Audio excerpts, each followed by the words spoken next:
if we had an island with 100 men and an island with 100 women, and the one with 100 men had one woman, and the one with 100 women had one man, if we came back to it in 10 years, which one of those islands would have more of a population? So repeat it again. Yeah. Do you know what hypergamy is? Hypergamy. Explain. It's a thing where women usually like to date across and up social hierarchies. Oh, okay. So like gold digging. Mm. But That so sounds like nice. I don't think gold digging is bad. It's Like not. a gold digger is actually somebody who's just like actually upfront about like how like they're truthful about their hypergamy. Everybody else is just fucking every other girl's just hiding the shovel. So like but at the end of the day, like women are meant to be hypergamous because we look back 300,000 years ago, 1.1 million years ago. If we look at Homo erectus, like it goes back to y'all wanting to protect your ability to, you might have a child, and it was a thing in a woman's head where if I fucking get pregnant by some other guy that's not safe, I'm gonna die. I can't survive in nature without somebody to protect her and to take care, especially with a fucking baby coming. Yeah. So it's like because of that, y'all were meant to be hypergamous. It's hardwired in you.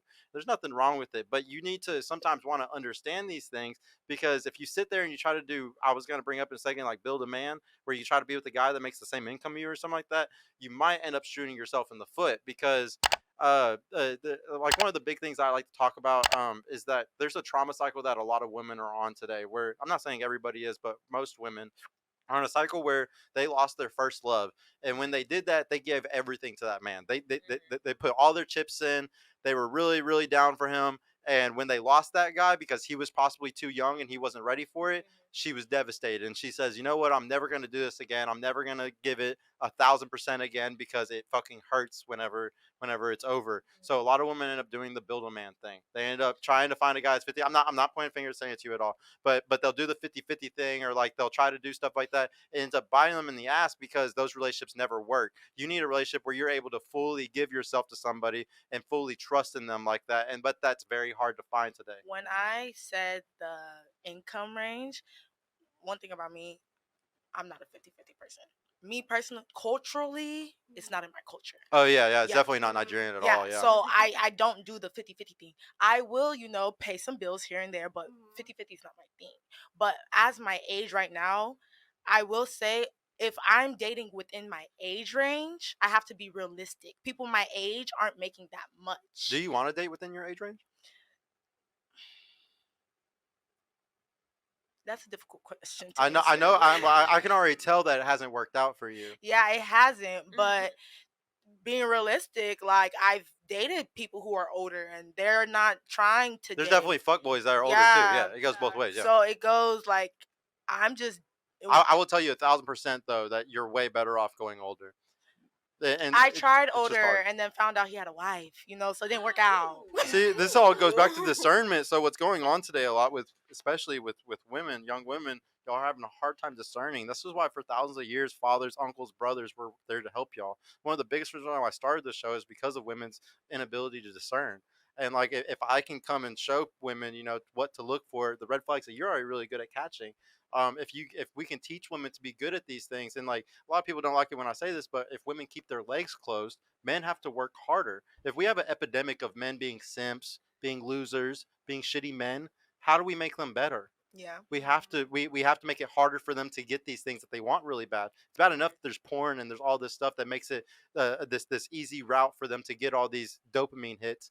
But if we also need to tell women, if y'all hold if y'all hold y'all stuff, and you don't let anybody in, you make it very hard. They have to work harder. They have to become better men, and it also makes women better too. At the end of the day, pair bonding, all those things is very true, and you don't want to sleep around. You don't want to be with a lot of people, and women naturally know this. A lot of women naturally know that it's not good to do these things, and I'm not saying that it's good for men to do it either. But once again, how I was saying about hypergamy, there's also, we got to understand that the top echelon of men, they get so many women sometimes being thrown at them. We can't kind of fucking control them and say stop fucking these women.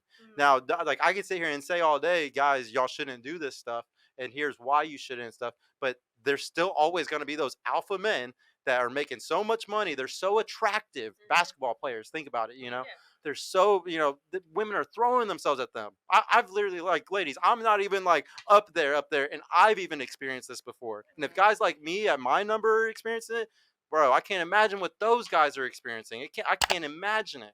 So like we can't even try to control stuff like that. Just like how I can't control a woman wanting to be hypergamous. Like Like when you it. said. Oh, sorry. Go ahead. Oh, I was gonna say, like you said, I feel like that's when the discernment comes in, because when I'm dating, or what I try to do is, if I see men still behaving in a single men mentality in their single season, they're clearly not ready to pursue a relationship. Just because, like you said, if they haven't been in a relationship for a long time, that doesn't necessarily rule them out from being a relationship type man. If he's turning a new leaf and he's trying to practice monogamous habits while he's in a single season, which is the same thing that I'm trying to do, then I know that he's ready for that. And I think what that includes is not necessarily always picking up the phone when all these hoes call, like not Yeah. necessarily screwing whatever's in front of you, or spending your money, or taking all these trips just because you have the money to do so, just because, oh, I like this person. What? It doesn't make any sense. I think a lot of it sometimes comes down to this is something that's very uncomfortable truth for some people, but it's all comes back to habits. So like if a guy has been single for a decade and he's always just been screwing all the girls and he's always been doing stuff like that, say like he turns a leaf and he does want to be a relationship guy. If he's always been in the habit of having a variety, I don't think that those guys can stop. Like, don't get me wrong, there might be exceptions to the rule, but I really think most guys cannot turn that leaf. Now, is there a lot of guys though that are relationship guys? Like, y'all gotta understand, very few men get sex. If we look at statistics, 33% of men right now from the ages of 18 to 30 are virgins and or have not had sex this year. Okay, that's a 1/3 of guys. 1/3. Okay, so there's a bunch of guys up here that are getting it. There's some guys in relationships. There's some guys that are kind of getting sex, and there's one big chunk not getting nothing, not getting shit. So like those guys that are up there that are getting it, they're exercising them options. They're fucking taking as much as they can, and like it wasn't this like the disparity wasn't that bad until Facebook came. Like if we look at the statistics, it was right there around 2008, 2010. Boom, the disparity went crazy. Also around the housing crisis, so income disparity went even higher at the time. If we look at everything, there was just this huge change, and now there's all these guys getting it. So I honestly don't. I try to teach women not to try to fucking change those men. You're not gonna win those battles. It's just not gonna happen. And the thing is, like, the thing that I'm against is chasing, because to me, chasing is simping. As a man, that's a valuable man, you should have a frame. And a woman's going to come into it. I'm going to show you who I am. I'm going to show you what kind of man I am, what I'm doing in my life. And if you're like, you know what, I fucking like what he's doing, I want to step into that, then you're going to go step into his life. I don't chase women. I believe that women are supposed to come to me. This all goes back to something that I like to ask, actually. Are men or women the prize? Women are the prize. Women are the prize? Men or women the prize? I think that we're both the prize. You're both prize? 50-50? What do you think? 50-50. 50-50? Yeah, it's both. Okay, well, let me ask this. If we had an island with 100 men and an island with 100 women, and the one with 100 men had one woman, and the one with 100 women had one man, if we came back to it in 10 years, which one of those islands would have more of a population? So repeat it again. Yeah. We have an island with 100 women and one man, and an island with 100 men and one woman. We come back in 10 years, which one's going to have a higher population? The one with the the 100 woman. women. The one with 100 women and one man, right? So men actually create more life in a shorter period of time. Women can create life. Y'all are definitely gifted and a very amazing thing. I'm not downplaying women at all. It's a very amazing thing. But a man can create more life, especially a valuable man. The guy who had the most children, I can't think of his name. Something. No. It's something no. It's from history. Something Genghis the Khan. no. It was something Henry the VIII. Impaler. It's not Vlad the Impaler, but it's something. It started with a V. But he had 777 kids. Oh my The gosh. woman with the most, who had the most kids, what do you think the woman had? Only 69. But that's still insane. She was in Siberia, Russia, but yeah, she had 69 kids.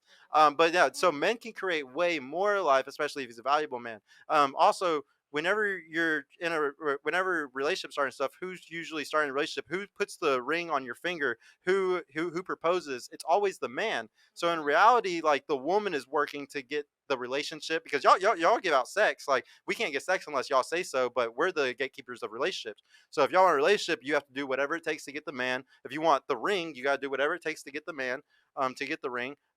There's another thing. Oh yeah.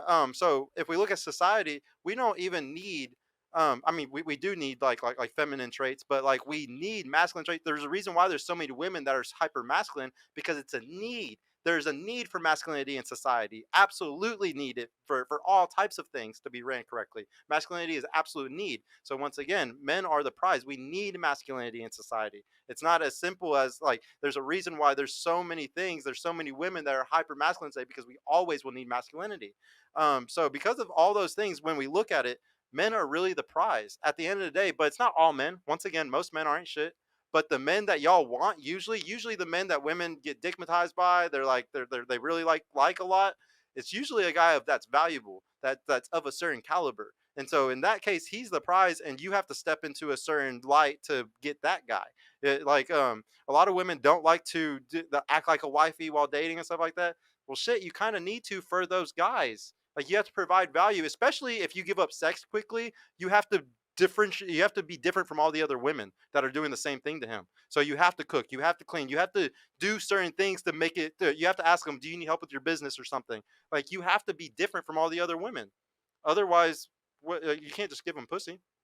Hey y'all, Sergio here. I just want to mention I've created a completely free guide that shows you exactly how I went from having low confidence and being painfully awkward around women to easily meeting and dating numerous high quality desirable women in real life without the use of any dating apps or social media. So if you're struggling to get out there, if you have approach anxiety or don't know what to say or how to interact with women to make them want you, and are sick of using dating apps with low value girls that hundreds of other guys have been chatting with, click the link in the description below to grab your free guide right now. And if you want private mentorship with me personally to help guide you every step of the way in this process, check out my mentorship program in the description too. I would be happy to help you reach your dating goals and overcome any obstacle you may face. And trust me, if I can do it, you can do it too. I hope to see you soon. Peace out.